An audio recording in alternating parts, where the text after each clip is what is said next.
Hello everyone. We have a game with the black pieces against Shashi Kabaev in the Caro Kann. They're rated 1750, so pretty highly rated. And they go for the exchange variation, which is, not the most critical line. And now he's trying to be fancy by dropping his bishop back and then playing the pawn. Players will do this. So let's develop our knight. Let him be fancy. Oh, what the heck is this? I lied.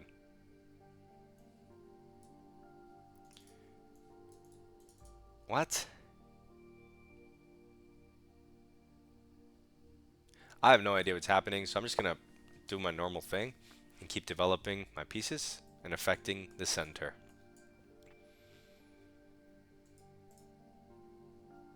Why would he do that? I mean, you could easily just play the pawn here and then put your bishop here next turn. Why would you do this? So he jumps his knight here, but is this some type of... No, because I didn't even close my pawn chain. There's no way any of this is a thing. So I'm going to take this and ruin his structure. And now don't I just have a free rook move and any check I block?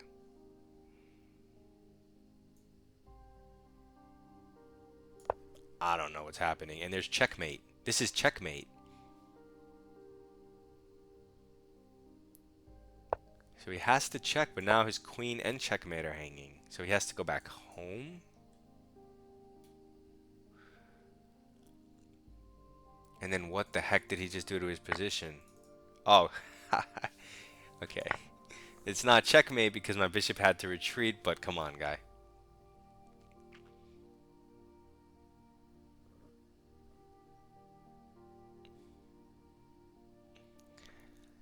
I don't get it.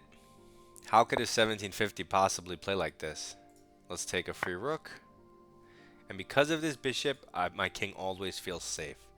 So I'm never worried. He can't even develop. Now we could just close the pawn chain, get our piece out, and castle. Castle ASAP, we're up everything. He should resign, of course. But he will not. He grabs pawns instead. Okay.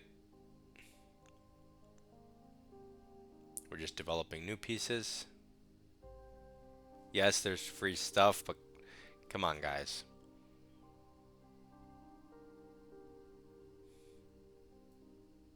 He does have a win condition if I were to blunder severely. Two connected outside passed pawns. But that's never going to happen because we're up a rook and a bishop. Okay, he's offering further trades, but that can only be bad for him. So let's create this wall of defense. Trades are bad, and he can't develop the knight.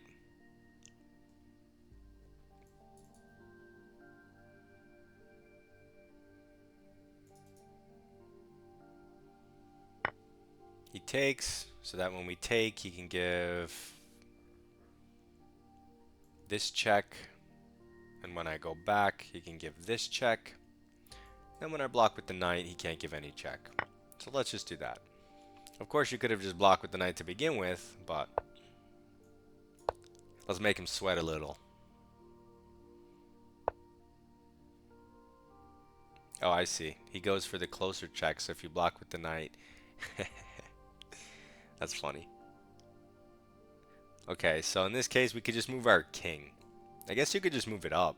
I don't see any problem. Consolidate the center. I don't know why I looked at this check and not this one. That's weird.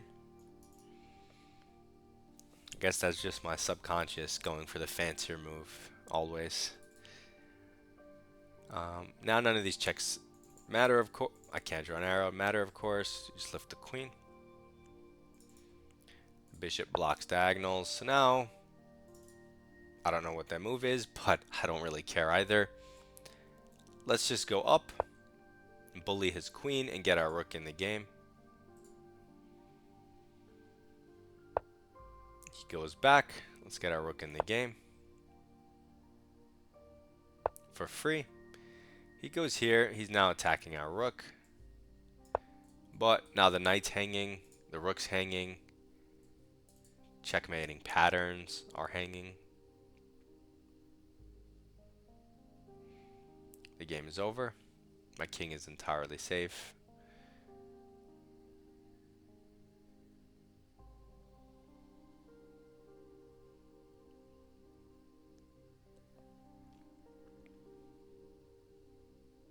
And yeah, he has no legal moves that do anything.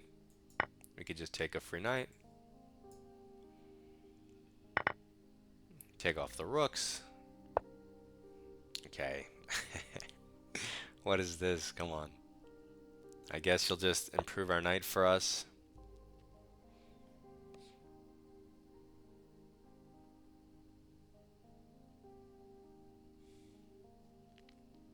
I guess we'll throw in this check next because I could have done it last turn, but I was too busy laughing at his move.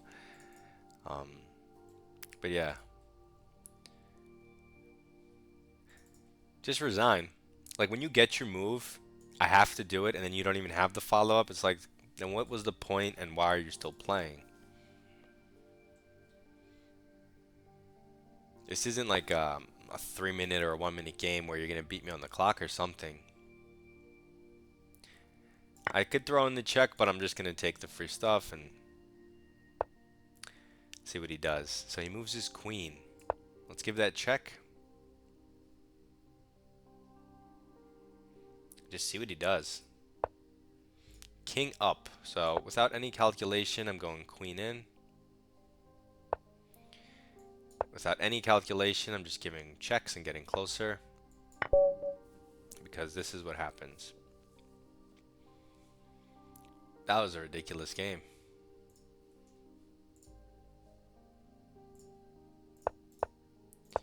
So this is all normal for a Caro Kann Exchange. This is normal even c3 because you can play d4 next.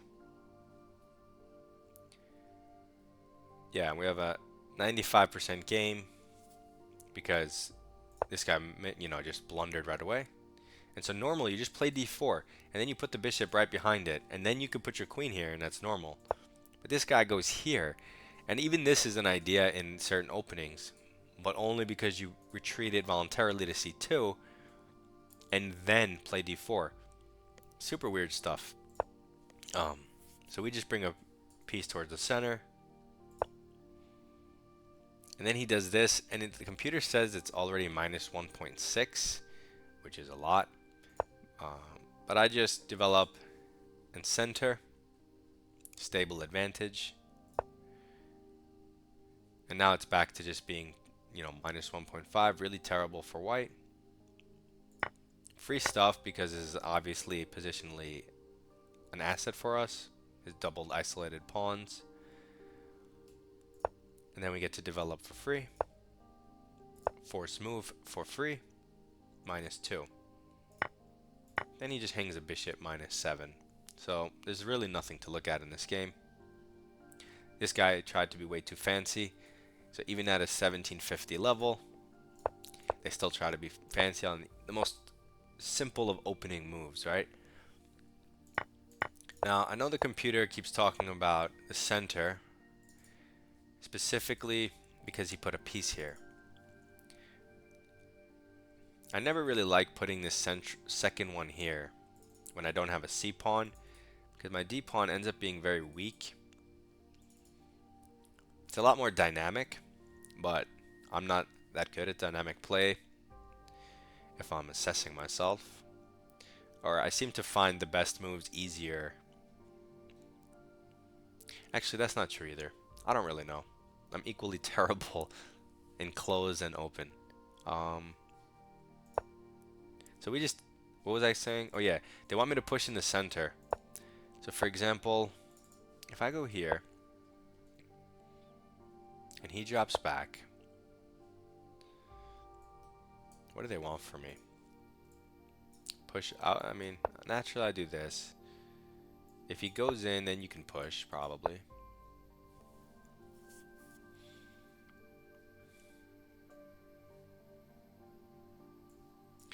And after here, here, here, here, here, after c5, what do you do?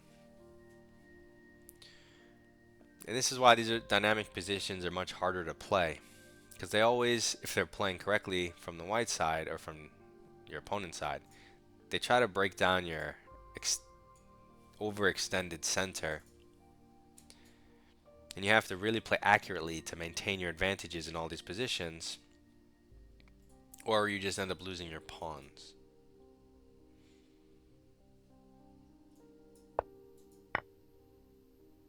You see, like here, the best move is e3.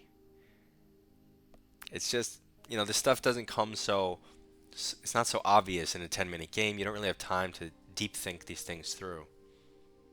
And that's why it's a lot easier to play solid moves, positional moves. And it also liked it here. So now when I play it again, he'll probably go back. I don't want to kick because a good central square, so I develop. He castles. Now if I kick and he goes forward, we don't have the Greek gift. Yeah, what is this?